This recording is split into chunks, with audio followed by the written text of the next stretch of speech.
السلام علیکم ورحمۃ اللہ وبرکاتہ۔ قرآن پاک میں اللہ تعالیٰ نے فرمایا ہے، سبحان الذی اسری بعبدہ لیلا من المسجد الحرام الی المسجد الاقصی الذی بارکنا حولہ لنریہ من آیاتنا انہ هو السمیع البصیر۔ سورۃ بنی اسرائیل آیت نمبر 1۔ پاک ہے وہ ذات جو اپنے بندے کو ایک رات میں مسجد الحرام سے مسجد اقصی تک لے گیا، جس کے آس پاس ہم نے برکت رکھی ہے، یعنی اس علاقے میں اللہ نے برکتیں نازل کی ہیں تاکہ ہم اسے اپنی بعض نشانیاں دکھائیں۔ یقیناً وہ خوب سننے والا اور خوب دیکھنے والا ہے۔ اس آیت میں جس واقعے کی طرف اشارہ ہے وہ اسراء کے نام سے مشہور ہے۔ اسراء کے لفظی معنی ہے رات کو سفر کرنا، رات کو چلنا۔ یہ وہی سفر ہے جس میں نبی کریم صلی اللہ علیہ وسلم کو جسم اور روح سمیت مسجد الحرام یعنی مکہ سے مسجد اقصی فلسطین تک معجزاتی طور پر لے جایا گیا، یعنی براق پر۔ فرشتوں کی ہمنشینی کا یہ سفر اس زمانے کے حالات، اسباب سفر اور فاصلے کی طوالت کی وجہ سے انسانی عقل اور سمجھ سے بالاتر ہے، یعنی انسان نہیں سمجھ سکتا کہ ایک رات میں آپ اتنی تیزی سے وہ سفر کیسے کیے اور کس طرح آپ واپس بھی آ گئے۔ لیکن جیسا کہ اس آیت میں واضح کیا گیا ہے کہ پاک ہے وہ ذات، یعنی اللہ جو اپنے بندے کو لے گیا، یعنی اللہ تعالیٰ کے لیے کچھ بھی مشکل نہیں۔ جن چیزوں کو ہم ناممکن سمجھتے ہیں وہ اللہ کے ہاں ناممکن نہیں۔ تو جس ذات میں کمال قدرت ہو وہ سب کچھ کر سکتا ہے۔ اس حیرت انگیز اور ایمان افروز سفر کی تفاصیل بخاری اور مسلم سمیت احادیث کی دیگر کتب میں موجود ہیں۔ تو آئیے تھوڑا سا اس بارے میں دیکھ لیتے ہیں کہ آپ نے اللہ سبحانہ و تعالیٰ کی کون کون سی نشانیاں دیکھی، کیا کیا چیزیں مشاہدہ فرمائیں، اور ان میں ہمارے لیے کیا سبق ہے۔ آغاز سفر اور شق صدر۔ شق کہتے ہیں پھاڑنے کو، اور صدر کہتے ہیں سینے کو، اور شق صدر کا معنی ہے سینے کو کھولنا۔ اس کی تفصیل آگے ملے گی، ابھی اتنا ہی کافی۔ انس بن مالک رضی اللہ عنہ سے مروی ہے کہ معراج کی رات جب بیت اللہ سے نبی کریم صلی اللہ علیہ وسلم کو لے جایا گیا تو وحی آنے سے قبل آپ کے پاس 3 فرشتے آئے۔ اس وقت آپ مسجد الحرام میں سو رہے تھے۔ ان میں سے ایک نے پوچھا وہ کون ہے، یعنی آپ کی طرف اشارہ کر کے۔ دوسرے نے جواب دیا وہ ان میں سب سے بہتر ہیں۔ تیسرے نے کہا ان میں جو سب سے بہتر ہے انہیں لے لو۔ اس رات اتنا ہی واقعہ پیش آیا اور نبی صلی اللہ علیہ وسلم نے اس کے بعد انہیں نہیں دیکھا، یہاں تک کہ وہ دوسری رات آئے جبکہ آپ کا دل دیکھ رہا تھا اور آپ کی آنکھیں سو رہی تھیں، لیکن دل نہیں سو رہا تھا۔ تمام انبیاء کی نیند ایسی ہی ہوتی ہے، انہوں نے آپ سے کوئی بات نہ کی، یہاں تک کہ آپ کو اٹھا کر چاہے زمزم کے پاس لٹایا، چاہ کہتے کنویں کو، یعنی زمزم کے کنویں کے پاس۔ یہاں جبریل علیہ السلام نے اپنا کام سنبھالا اور سینہ مبارک گردن تک خود اپنے ہاتھ سے چاک کیا یعنی کاٹا، اور سینہ اور پیٹ کی تمام چیزیں نکال کر انہیں اپنے ہاتھ سے زمزم کے پانی سے دھویا۔ جب خوب دھو چکے تو آپ کے پاس سونے کا ایک تشت لایا گیا، تشت پلیٹ کو کہتے ہیں جیسے ٹرے وغیرہ۔ اس میں سونے کا ایک بڑا پیالہ تھا جو حکمت اور ایمان سے پر تھا، یعنی بھرا ہوا تھا۔ اس سے آپ کے سینے اور گلے کی رگوں کو پر کر دیا، یعنی بھر دیا، وہ حکمت اور ایمان انڈیل دیا سینے اور گلے کی رگوں کو۔ سینہ مبارک پھر سے سی دیا گیا، صحیح بخاری کتاب التوحید۔ اور بہت سے لوگ اس بات پر حیران ہوں گے اور پریشان بھی ہوں گے کہ یہ کیسے ممکن ہے کہ کسی کا سینہ چاک کر دیا جائے۔ تو بات یہ ہے کہ اگر آج اللہ تعالیٰ نے انسان کو یہ عقل دی ہے اور انسان سرجری کے ذریعے سینہ کھول کے پھر اسے بند کرنے کے قابل ہو گیا ہے، اور یہاں تک کہ بعض لوگوں کا ہارٹ ٹرانسپلانٹ کیا بھی گیا ہے اور کافی حد تک اس میں کامیابی بھی ہوئی ہے، تو کیا اللہ کے بھیجے ہوئے فرشتوں اور خاص طور پر جبریل علیہ السلام جو القوی الامین ہے، اللہ تعالیٰ ان کو یہ ٹیکنیک نہیں سکھا سکتا، ان کو یہ طریقہ نہیں بتا سکتا کہ سینہ کھولا کیسے جائے اور سینہ بند کیسے کیا جائے؟ تو یہ بھی اللہ کی نشانیوں میں سے ایک نشانی ہے، اور ایسا علم ہمارے ایمان بالغیب کا ایک ٹیسٹ ہے بیسیکلی، کہ کیا ہم اس پر ایمان رکھتے ہیں بعض اوقات قرآن مجید میں ایسی کوئی بات آتی ہے جیسے موسیٰ علیہ السلام کے معجزات کا ذکر ہے یا دیگر انبیاء کے، تو ہم یہ سوچ کر اس کو مان لیتے ہیں کہ یہ اللہ کا کلام ہے اور قرآن مجید میں کوئی شک نہیں اور یہ درست ہوگا. لیکن جب حدیث میں ہم ایسی کوئی بات پڑھتے ہیں تو بعض اوقات ہم شک میں پڑ جاتے ہیں. تو ہدایت کے لیے بے حد ضروری ہے کہ والذین یؤمنون بما انزل الیک وما انزل من قبلک، وہ لوگ جو ایمان لاتے ہیں اس چیز پر جو آپ کی طرف نازل کی گئی. یعنی صرف قرآن مجید ہی نہیں نازل کیا گیا، حکمت بھی نازل کی گئی. اور جیسا کہ اس حدیث سے تو واضح طور پہ پتہ چل رہا ہے کہ آپ کے سینے کو حکمت سے بھر دیا گیا. تو یہ کہاں سے آئی تھی حکمت؟ کہاں سے آیا تھا ایمان؟ کون لایا تھا؟ وہی لایا تھا جو دوسری وحی لاتے تھے، یعنی جبریل علیہ السلام. کہاں سے لائے تھے؟ اللہ سبحانہ وتعالیٰ کی طرف سے لائے تھے. اور پھر آپ کے اندر انڈیل دی گئی، ڈال دی گئی، اور اس سے آپ کا سینہ بھر دیا گیا. اب آپ سوچ رہے ہوں گے کہ حکمت اور ایمان تو ایبسٹریکٹ چیزیں ہیں، اور گلے کی رگیں جو ہے یا سینہ جو ہے یا دل جو ہے وہ دیکھنے کو مادی چیزیں ہیں، تو یہ کیسے ممکن ہوا؟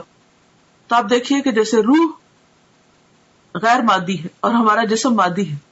جب روح انسان کے اندر آتی ہے تو وہ تو نظر نہیں آتی، اس کا تو کوئی وزن نہیں ہوتا، تو وہ کیسے آ جاتی؟ وہ کون ڈالتا ہے؟ وہ بھی تو اللہ تعالیٰ فرشتے کو بھیج کر روح ڈالتے ہیں نا. تو جو رب ایک ایبسٹریکٹ چیز کو، نظر نہ آنے والی چیز کو انسان کے جسم کے اندر اور پورے جسم کے اندر ایک فرشتے کو بھیج کر ڈال سکتا ہے، جو رب، کیا وہ رب ایمان اور حکمت کو ایک پیغمبر کے سینے میں نہیں ڈال سکتا؟ خواہ وہ مادی تھے یا نہیں تھے، وہ جس بھی حال میں تھے، ہمیں اس کا علم نہیں دیا گیا. ہمارا فرض بنتا ہے اس پر ایمان لانا، کیونکہ یہ ایمان بالغیب ہی کی ایک قسم ہے. تو یہ سفر کا آغاز تھا، یعنی آپ نے ابتدا میں کچھ نشانیاں دیکھی اور ان کو محسوس کیا، اور خواب میں آپ کو چیزیں دکھائی گئی. اس کے بعد پھر کیا ہوا؟ مسجد الحرام سے مسجد اقصی تک اسراء کا واقعہ، اور اسراء عربی میں کہتے ہیں رات کے وقت سفر کرنے کو. اس کے بعد آپ کے پاس شراب، دودھ اور شہد کے برتن لائے گئے. آپ نے دودھ پسند فرمایا. جبریل علیہ السلام نے کہا آپ نے فطرت پائی، آپ کو ہدایت نصیب ہوئی، اور آپ کی امت کو بھی. یہ مسند احمد کی روایت کا حوالہ ہے. یہاں پر آپ دیکھیے کہ آپ صلی اللہ علیہ وسلم براق پر سفر کرتے ہیں، انبیاء کی امامت کرتے ہیں، اور پھر اس کے بعد آپ کی مہمانی کی جاتی اور 3 چیزیں پیش کی جاتی، اور تینوں میں سے آپ دودھ کو پسند کرتے ہیں. تو اس سے یہ پتہ چلتا ہے کہ انسان کے کھانے پینے کی جو چوائس ہوتی ہے وہ اس کی شخصیت کی عکاس ہوتی ہے. اب دنیا میں بھی اگر کوئی شراب کو پسند کرتا ہے تو اس کا مطلب یہ ہے کہ اس کی ایک خاص قسم کی پرسنالٹی.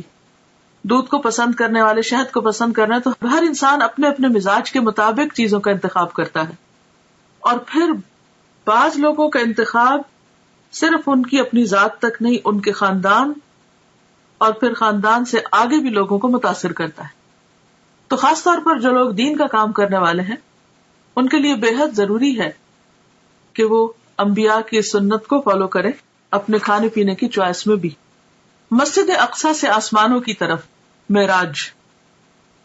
معراج کا لفظ جو ہے یہ عین را جیم سے ہے. عروج اسی سے ہے جس کا معنی ہوتا ہے بلندی، اور معراج عربی میں سیڑھی کو کہتے ہیں. مسجد اقصی سے آپ کو عالم بالا میں لے جایا گیا. معراج عربی میں سیڑھی کو کہتے ہیں جو اوپر چڑھنے کے لیے استعمال ہوتی ہے. اس نسبت سے سفر کے اس حصے کو بھی معراج کہا گیا ہے. بیشتر مفسرین کے نزدیک سورۃ النجم کی درج ذیل آیات واقع معراج کی دلیل ہیں. سورۃ النجم آیت 13-18 یعنی 13 سے 18 تک.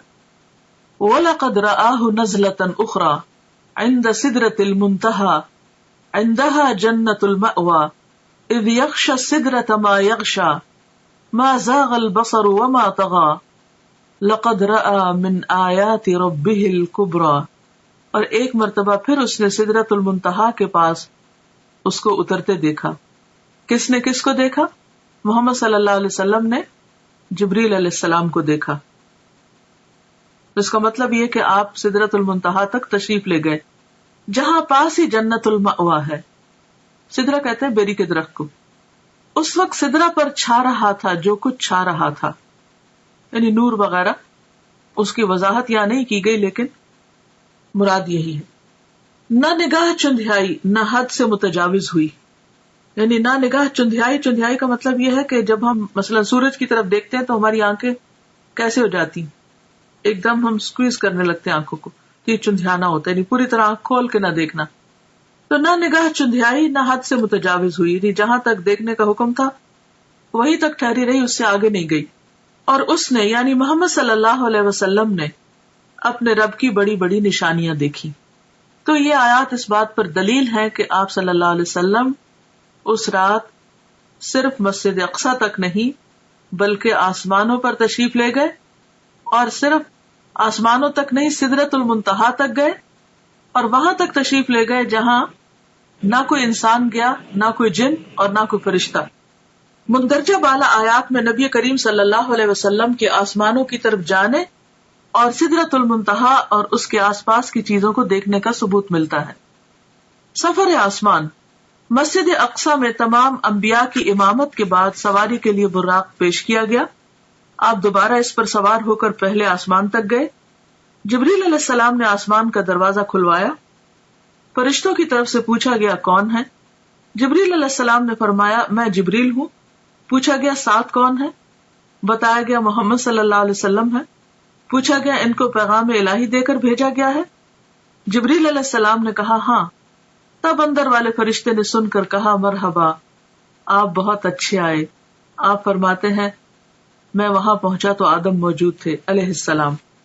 اس سے کیا بات پتہ چلتی کہ کسی کے گھر میں داخل ہونے سے پہلے، کسی کے خاص علاقے میں داخل ہونے سے پہلے دروازہ کھٹکھٹانا، اپنا نام بتانا، اجازت ملنا اور پھر داخل ہونا، یہ ہے صحیح طریقہ.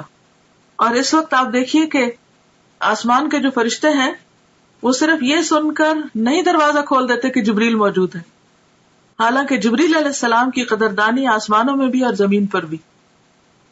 اس کے باوجود جب وہ کہتے ہیں میں جبریل ہوں تو وہ یہ نہیں کہتے دھڑ سے دروازہ کھول دینے، پوچھتے ہیں کہ ساتھ کون ہے. اور ساتھ کون ہے؟ سب انسانوں میں سے عظیم چنے ہوئے انسان. بتایا گیا محمد صلی اللہ علیہ وسلم. اب اتنا کہنے پر بھی دروازہ نہیں کھلتا. پوچھتے ہیں کہ کیا ان کو پیغام الہی دے کر بھیجا گیا؟ کیا اللہ تعالیٰ نے بلایا ہے؟ جبریل نے کہا ہاں. تب فرشتے نے سن کر کہا مرحبا. اس سے یہ پتہ چلتا ہے کہ فرشتے کس قدر امانت دار ہیں، کس قدر ڈیوٹیفل ہیں. ان کو جو کہا گیا ہے وہی کرتے ہیں. یفعلون ما یؤمرون. اچھا ہمارا حال کیا ہوتا ہے کہ ہم فوراً ایکسائٹمنٹ میں اپنی حدود سے آگے بڑھ جاتے ہیں. اچھا فلاں، بس فلاں کے لیے تو کوئی قید ہی نہیں، کوئی حد ہی نہیں اور کوئی ریسٹرکشن ہی نہیں. دنیا میں آپ دیکھیے کہ جو VIP عام طور پر ہوتے ہیں یا مخصوص قسم کے لوگ ہوتے ہیں، بعض اوقات ان کے لیے کوئی قانون نہیں ہوتا اور سمجھتے کہ وہ ہر قانون سے بالا ہے اور وہ جہاں سے چاہے داخل ہو جائے اور جو چاہے کرے. اور اگر کسی کو روکا جائے تو وہ اس کو انا کا مسئلہ بھی بنا لیتا ہے کہ میری بے عزتی کی گئی ہے. لیکن یہاں پر آپ دیکھیے کہ جبریل علیہ السلام بھی اس قانون کی پابندی کرتے ہیں اور بہت آرام کے ساتھ جواب دیتے ہیں، اور پھر جتنا سوال پوچھا جاتا ہے اتنا ہی جواب دیتے ہیں، اور پھر نبی صلی اللہ علیہ وسلم کا تعارف کراتے ہیں، اور اس کے بعد دروازہ کھلتا ہے. جب دروازہ کھلتا ہے تو آپ صلی اللہ علیہ وسلم آدم علیہ السلام کو دیکھتے ہیں. جبریل نے کہا کہ یہ آپ کے باپ آدم ہیں. اس سے پتہ چلتا ہے کہ گائیڈڈ ٹور تھا اور جبریل علیہ السلام ساتھ ساتھ تعارف کرا رہے تھے. تو ہمارے سیکھنے کی بات یہ بھی ہے کہ ہمارے پاس اگر کوئی گیسٹ آئے یا ہم اس کو کوئی ٹور دلوا رہے ہوں تو اس کی رہنمائی بھی کرنی چاہیے کہ وہ کس سے مل رہا ہے، کہاں جا رہا ہے. کیونکہ ہم ازیوم کر لیتے ہیں کہ خود ہی ٹھیک ہے، یا کثر نفسی سے کام لیتے ہیں کہ اچھا اب یہ کیا بتانا، تو یہ جب پوچھیں گے تو ہم بتا دیں گے، تو نہیں پوچھے تو نہ صحیح. اس میں ضروری حد تک معلومات دی جا رہی ہیں اور ساتھ یہ بھی بتایا جا رہا ہے کہ انہیں سلام کیجیے. حالانکہ نبی صلی اللہ علیہ وسلم سے بڑھ کر سلام کرنے والا کون تھا؟ تو نبی صلی اللہ علیہ وسلم فرماتے کہ میں نے انہیں سلام کیا تو آپ نے جواب دیا، یعنی آدم علیہ السلام نے، مرحبا فرزند صالح، نبی صالح، اور آپ کی نبوت کا اقرار کیا. یہ صحیح بخاری کی روایت ہے، کتاب التوحید. حالانکہ عمر میں حضور صلی اللہ علیہ وسلم بعد میں آئے، یعنی آپ کے بچوں میں سے. تو بعض اوقات ہم بچوں سے ایکسپیکٹ کرتے ہیں کہ وہ ہمارا ادب کرے اور وہ ہمیں زیادہ اپریشیٹ کرے، لیکن آدم علیہ السلام خود آگے بڑھ کر مرحبا کہتے ہیں اور بہت محبت بھرے کلمات کہتے ہیں، فرزند صالح، نبی صالح، اور پھر آپ کی نبوت کو بھی مانتے ہیں. اس سے ایک بہت اچھی بات پتہ چلتی ہے کہ اگر بچے کبھی والدین سے زیادہ ترقی کر جائیں، مرتبے اور مقام میں، اسٹیٹس میں آگے بڑھ جائیں، تو اس صورت میں اس اسٹیٹس کو اکنالج کرنا، اولاد کو اپریشیٹ کرنا، ان کو ان کا مقام دینا، یہ بھی پیغمبرانہ اخلاق میں سے ہے. اور اس میں آپ دیکھیں کہ وہ انہیں صالح کہہ کے پکارتے ہیں، نیک. یہ کوئی خوشامد نہیں تھی یا کوئی جھوٹی تعریف نہیں تھی. اگر کسی کے اندر کوئی خوبی ہے تو اس خوبی کا ذکر کر دینا اخلاص کے ساتھ، اچھے آسن انداز میں، دوسرے کو اچھے لقب سے پکارنا، یہ بھی ایک بہترین اخلاق ہے. بعض اوقات جب کوئی چھوٹا ہوتا ہے نا عمر میں ہم سے، تو خواہ مرتبے میں بڑا بھی ہو تو ہم صرف نام لے لے کے پکارتے ہیں، یہ ظاہر کرنے کے لیے کہ ہم عمر میں بڑے ہیں یا ہم کسی بھی اعتبار سے بڑے ہیں، اور یہ تو چھوٹا ہے، اگر اس کے اندر کوئی خوبی ہے بھی تو بھی اس کو اکنالج نہیں کرتے. مثلاً بعض اوقات ایسا ہوتا ہے کہ آپ کا کوئی شاگرد بہت ترقی کر جاتا ہے، علم حاصل کر کے بڑے مرتبے پہ پہنچ جاتا ہے، تو اب آپ اس کو یہ نہ سوچیں کہ چونکہ یہ میرا شاگرد ہے اس لیے زندگی بھر یہ میرے سے کم ہی رہے گا. نہیں، وہ آپ سے زیادہ بھی آگے جا سکتا ہے. تو ایسی صورت میں اس کے علم کو، اس کے تقویٰ کو یا کسی بھی چیز کو اکنالج کرنا جو ہے یہ بھی ضروری ہوتا ہے. ایک اور روایت ہے کہ آپ نے آسمان دنیا میں ایک بزرگ شخص کو بیٹھے دیکھا جس کے دائیں اور بائیں صرف کچھ صورتیں نظر آئیں. دائیں طرف دیکھتے تو وہ بزرگ ہنستے اور بائیں طرف دیکھتے تو روتے. میں نے جبریل سے پوچھا یہ کون ہے؟ تو جواب دیا گیا آدم ہے. یہ دوسری روایت میں آتا ہے. یہ دائیں جانب والی اور بائیں جانب والی صورتیں ان کی اولاد ہیں. دائیں طرف یعنی رائٹ ہینڈ والے جنتی ہیں اور بائیں طرف والے دوزخی ہیں، اس لیے ایک طرف دیکھ کر ہنستے ہیں اور دوسری طرف دیکھ کر روتے ہیں. یہ صحیح بخاری کی روایت ہے. نبی کریم صلی اللہ علیہ وسلم فرماتے ہیں جبریل مجھے لے کر آگے بڑھے اور دوسرے آسمان تک پہنچے. پھر اسی طرح سوال و جواب ہوئے. وہاں مجھے عیسیٰ اور یحییٰ علیہ السلام ملے جو باہم خالہ زاد بھائی بھی ہیں. جبریل علیہ السلام نے کہا یہ یحییٰ اور عیسیٰ علیہ السلام ہیں، انہیں سلام کیجیے. میں نے سلام کیا، دونوں نے جواب دیا. پھر کہا مرحبا برادر صالح اور نبی صالح، اور آپ کی نبوت کا اقرار کیا. پھر اسی طرح ان سے کچھ باتیں ہوئیں. صحیح بخاری کی روایت ہے. تو اس سے پتہ چلتا ہے کہ جس آسمان پہ بھی آپ جا رہے تھے وہاں سلام دعا ہو رہی تھی. اور یہی ہم مسلمانوں کا بھی شعار اور طریقہ ہونا چاہیے کہ جس سے بھی ملے تو پہلی چیز سلام دعا. اس کے بعد مجھے لے کر تیسرے آسمان کی طرف چڑھے اور دروازہ کھلوایا. پوچھا گیا کون؟ جبریل نے کہا میں ہوں. پوچھا گیا تمہارے ساتھ کون ہے؟ انہوں نے کہا محمد صلی اللہ علیہ وسلم. پوچھا گیا ان کے پاس پیغام الہی دے کر بھیجا گیا ہے؟ جبریل علیہ السلام نے کہا ہاں. فرشتوں نے یہ سن کر کہا مرحبا، آپ بہت اچھے آئے. دروازہ کھولا گیا. وہاں پہنچے تو دیکھا کہ وہاں یوسف علیہ السلام موجود ہیں. جبریل علیہ السلام نے کہا یہ یوسف علیہ السلام ہے، سلام کہیے. میں نے سلام کیا. انہوں نے جواب دیا. انہوں نے کہا مرحبا برادر صالح اور نبی صالح، اور آپ کی نبوت کا اقرار کیا. ایک اور روایت میں ہے کہ آپ صلی اللہ علیہ وسلم نے فرمایا میں نے یوسف علیہ السلام کو دیکھا، اللہ نے حسن کا آدھا حصہ ان کو دیا تھا. صحیح مسلم کتاب الایمان. اس کے بعد جبریل علیہ السلام مجھے لے کر آگے بڑھے. چوتھے آسمان پر اسی طرح سوال و جواب ہوئے. ادریس علیہ السلام وہاں موجود تھے. سلام دعا ہوئی. انہوں نے بھی اسی طرح برادر صالح اور نبی صالح کہہ کر مرحبا کہا اور آپ کی نبوت کا اقرار کیا. برادر بھائی کو کہتے ہیں فارسی میں. اس کے بعد جبریل علیہ السلام پانچویں آسمان تک آگے بڑھے. وہاں بھی اسی طرح سلام دعا ہوئی. ہارون علیہ السلام وہاں موجود تھے. انہوں نے بھی نبی صالح برادر صالح کہہ کر مرحبا کہا اور آپ کی نبوت کا اقرار کیا. اس کے بعد آگے چھٹے آسمان تک چڑھے. دروازہ کھلوایا گیا اور اسی طرح سوال و جواب اور مرحبا کہا اور آپ کی نبوت کا اقرار کیا. یہاں پر موسیٰ علیہ السلام تھے. آپ انہیں چھوڑ کر آگے بڑھے تو وہ رونے لگے. پوچھا آپ کے رونے کی کیا وجہ ہے؟ انہوں نے کہا میں اس لیے روتا ہوں کہ یہ نوجوان پیغمبر نبی صلی اللہ علیہ وسلم میرے بعد مبعوث ہوئے، ان کی امت کے لوگ میری امت کے لوگوں سے زیادہ تعداد میں جنت میں جائیں گے. یعنی انہیں اپنی امت کا فکر تھا اور وہ ان کے غم میں ایک طرح سے رو رہے تھے. یہ نہیں کہ انہیں نبی صلی اللہ علیہ وسلم کو زیادہ خیر ملنے پر حسد کا شکار ہو کر رونا دھونا شروع کر دیا. اور اس سے یہ بھی پتہ چلتا ہے کہ جب انسان کسی کے اندر کوئی خوبی اور بھلائی دیکھتا ہے تو اس وقت وہ تمنا کرتا ہے کہ اس کے پاس بھی خوبی اور بھلائی ہو. لیکن یہاں آپ دیکھیں کہ موسیٰ علیہ السلام اپنی ذات نہیں اپنی امت کی فکر کر رہے ہیں، اور یہ امت کی خیرخواہی اور لوگوں کی خیرخواہی جو ہے یہ انبیاء کی سرشت میں ہوتی ہے. اس کے بعد 7ویں آسمان پر پہنچے اور دروازہ کھلوایا. پوچھا گیا کون؟ میں نے کہا جبریل ہوں. پوچھا گیا تمہارے ساتھ کون ہے؟ انہوں نے کہا محمد صلی اللہ علیہ وسلم ہے.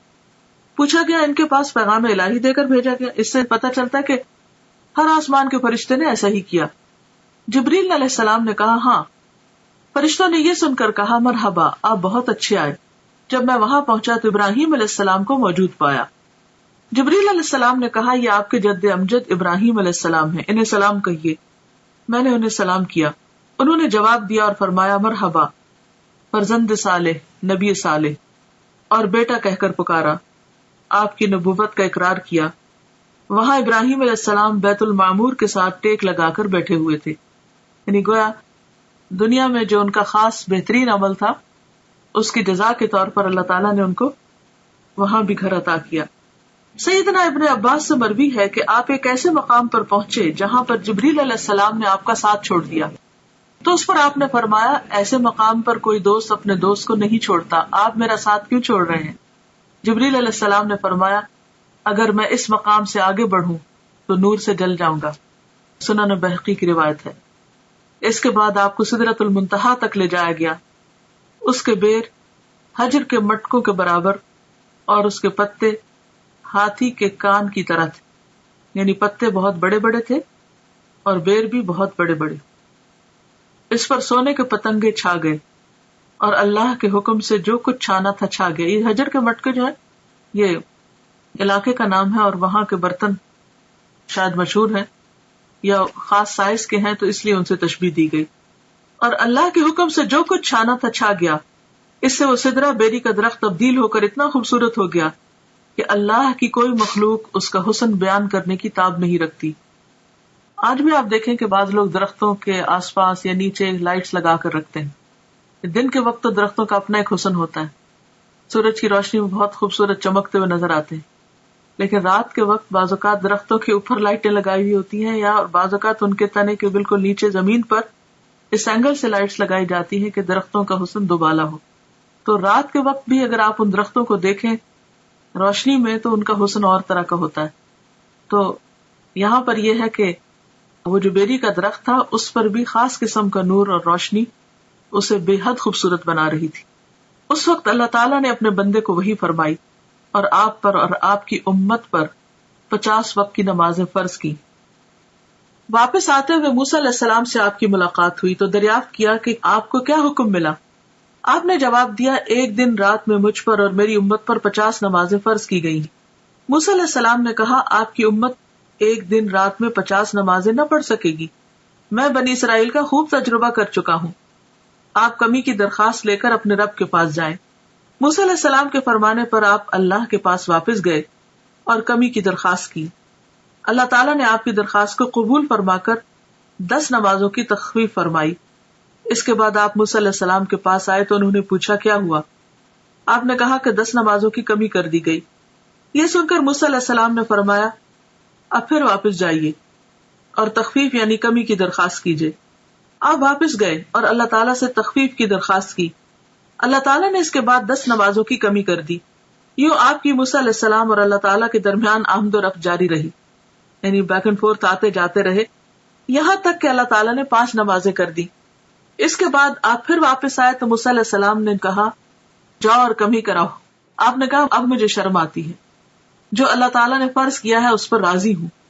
آپ نے فرمایا جب میں وہاں سے واپس آیا تو ایک پکارنے والے نے پکار کر کہا میں نے اپنا فرض پورا کر دیا اور بندوں کے لیے تخفیف کر دی. یہ 5 نمازیں اجر میں 50 کے برابر ہوں گی.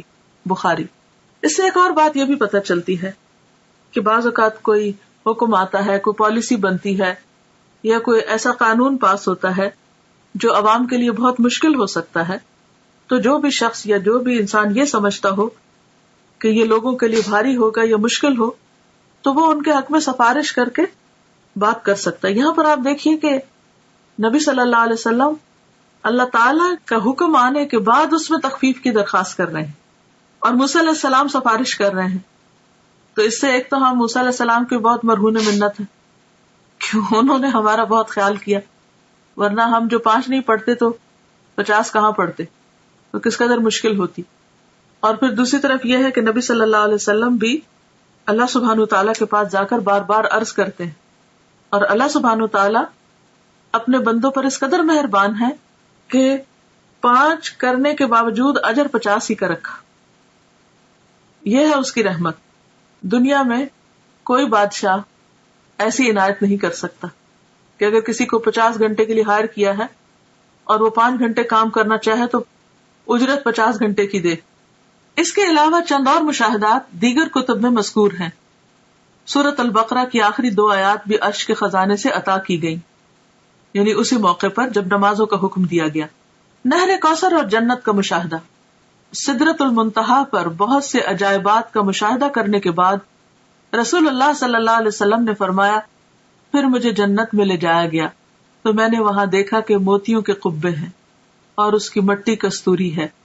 کستوری خوشبو کا نام ہے جو ہرن کی ناف سے نکلتی ہے، بہترین قیمتی قسم کی خوشبو ہے. تو یعنی مٹی سے بھی خوشبو آ رہی تھی. مٹی کی دنیا میں بھی خوشبو ہوتی ہے نا، لیکن وہاں کی خوشبو کستوری جیسی تھی. جنت میں آپ نے نہر کوثر کا مشاہدہ فرمایا. حضرت انس سے روایت ہے کہ نبی کریم صلی اللہ علیہ وسلم نے فرمایا، میں ایک نہر پر آیا، اس کے دونوں کنارے موتیوں اور قبوں کے تھے، یعنی چھوٹے چھوٹے جیسے پرلز کے چھوٹے چھوٹے ڈیونز تھے. میں نے پوچھا جبریل علیہ السلام یہ کیا ہے؟ جبریل علیہ السلام نے کہا یہ کوثر ہے. صحیح بخاری. یعنی آپ کو وہ نہر جو عطا کی گئی، انا اعطیناک کل کوثر کہہ کر، وہ بھی آپ کو دکھائی گئی. ابراہیم علیہ السلام کو امت محمد صلی اللہ علیہ وسلم کے نام خصوصی پیغام. ابن مسعود بیان کرتے ہیں کہ رسول اللہ صلی اللہ علیہ وسلم نے فرمایا، معراج کی رات میری ملاقات حضرت ابراہیم علیہ السلام سے ہوئی. انہوں نے کہا، اے محمد صلی اللہ علیہ وسلم، اپنی امت کو میری طرف سے سلام کہیے. تو ہم سب کو کیا کہنا چاہیے؟ وعلیکم السلام. اور ان کو بتائیے کہ جنت کی مٹی بڑی عمدہ ہے، اس کا پانی میٹھا ہے، لیکن وہ چٹیل میدان ہے، یعنی اس میں کچھ اگانے کی ضرورت ہے. اور اس کی کاشتکاری سبحان اللہ والحمد للہ ولا الہ الا اللہ واللہ اکبر ہے. اللہ پاک ہے اور تمام تعریف اللہ ہی کے لیے ہے، اس کے سوا کوئی الہ نہیں اور اللہ سب سے بڑا ہے. جامع الترمذی. تو اس سے کیا پتہ چلتا ہے کہ ہمیں کثرت کے ساتھ اللہ کا ذکر کرتے رہنا چاہیے تاکہ جنت خوب ہری بھری ہو جائے. دنیا میں پودے لگانے کے، خاص طور پر جن لوگوں کو گارڈننگ کا شوق ہوتا ہے، وہ کبھی راضی ہوتا ہی نہیں. ایک کے بعد ایک قسم کا پودا، یہاں بھی جگہ خالی ہے، اس کونے میں یہ لگ جائے، یہاں بڑا درخت لگ جائے، یہاں چھوٹا لگ جائے. تو یہ امیجن کیا کریں دنیا کے، آج کل تو ویسے بھی سمر ہے اور ہر طرف پھل پھول لگے ہوئے ہیں، تو اسے دیکھ کر ہمیشہ جنت کا سوچا کریں کہ کتنی گرینری چاہیے، کیسا باغ چاہیے. پھر آپ دیکھ لیجئے کہ کتنا ذکر کرنا ہے. غیبت کرنے والوں کا انجام بد، یعنی جہاں آپ نے اچھی اچھی چیزیں دیکھی وہاں پر آپ نے جہنم کے کچھ نظارے بھی دیکھے. انس رضی اللہ عنہ سے روایت ہے کہ رسول اللہ صلی اللہ علیہ وسلم نے فرمایا، معراج کے موقع پر میرا گزر ایسے لوگوں کے پاس سے ہوا جن کے ناخن پیتل کے تھے، براس کے. وہ اپنے چہروں اور سینوں کو نوچ رہے تھے. میں نے پوچھا جبریل علیہ السلام یہ کون لوگ ہیں؟ جبریل نے کہا یہ وہ لوگ ہیں جو لوگوں کا گوشت کھایا کرتے تھے اور ان کی غیبت کرتے تھے، یعنی دوسروں کو بدنما کرتے، دوسروں کے عزت پر حملہ کرتے، اور آج ان کی اپنی شکل جو ہے وہ خود بگاڑ رہے ہیں. بے عمل خطباء کا عبرتناک انجام. انس رضی اللہ عنہ سے روایت ہے کہ رسول اللہ صلی اللہ علیہ وسلم نے فرمایا، میں نے معراج کی رات کچھ لوگوں کو دیکھا کہ ان کے منہ آگ کی کینچیوں سے کاٹے جا رہے ہیں. میں نے پوچھا جبریل یہ کون لوگ ہیں؟ جبریل نے کہا یہ آپ کی امت کے وہ خطیب ہیں، سپیکرز ہیں جو لوگوں کو تو بھلائیوں کا حکم دیتے ہیں اور خود ان پر عمل نہیں کرتے، حالانکہ وہ کتاب بھی پڑھتے ہیں بس وہ نہیں سمجھتے. یہ شرح السنہ کی روایت ہے.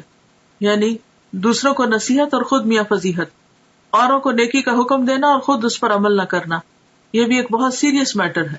جب ہم کسی کو بھی کچھ کہنے جا رہے ہوں تو اپنے آپ کو بھی ضرور ساتھ ساتھ شامل کر لیں. بیان اسراء اور معراج پر اہل مکہ کا رد عمل. اسی رات نبی کریم صلی اللہ علیہ وسلم واپس مکہ تشریف لائے. مولانا ظفر علی خان نے کیا خوب کہا ہے، زنجیر بھی ہلتی رہی بستر بھی رہا گرم، ایک پل میں سر عرش گئے آئے محمد صلی اللہ علیہ وسلم. یعنی آپ ایک ہی رات میں آسمان پہ جا کے واپس آ گئے، اور یہ سب کچھ معجزانہ طور پر ہوا، اور یہ بھی اللہ کی قدرت اور اللہ کی عظمت کی دلیل ہے کہ وہ جو چاہے کرے. اگلی صبح آپ نے قوم کو گزشتہ رات کے بارے میں بتایا. صحیح مسلم میں ہے کہ اللہ کے رسول صلی اللہ علیہ وسلم نے فرمایا، معراج کا یہ واقعہ جب میں نے مشرکین مکہ کو سنایا تو انہوں نے اس کی تردید اور تکذیب کی. کسی نے تالیاں بجائیں، کسی نے تعجب اور انکار کے ساتھ ہاتھ اپنے سر پہ رکھ لیا. کچھ لوگ ابو بکر کے پاس گئے اور انہیں اس کی خبر دی. وہ ایک پیکر صدق کو ایمان تھے. کہنے لگے، اگر یہ بات آپ صلی اللہ علیہ وسلم نے فرمائی ہے تو سچ فرمائی ہے. لوگوں نے کہا، آپ بھی ان کی تصدیق کرتے ہیں؟ آپ نے جواب دیا، میں تو اس سے بھی بڑی بات پر آپ کی تصدیق کرتا ہوں. آسمان سے صبح و شام جو خبر آتی ہے میں اس میں بھی آپ کو سچا مانتا ہوں. اسی پر ان کا لقب صدیق ٹھہرا. اب دیکھیں کہ جہاں یہ اتنا بڑا اعزاز تھا اور آپ نے اتنا کچھ دیکھا، وہاں اس کا ذکر اتنی شدید مخالفت اور لوگوں کے اندر شکوک و شبہات کا ذریعہ بن گیا. گویا ان کا ایک امتحان تھا. اور اس موقع پر جو حقیقی معنی میں ایمان لانے والے تھے، جن کے رہنما ابو بکر صدیق ہیں، انہوں نے اپنے عمل سے آپ صلی اللہ علیہ وسلم کی اس فعل کی تصدیق کی اور صدیق کا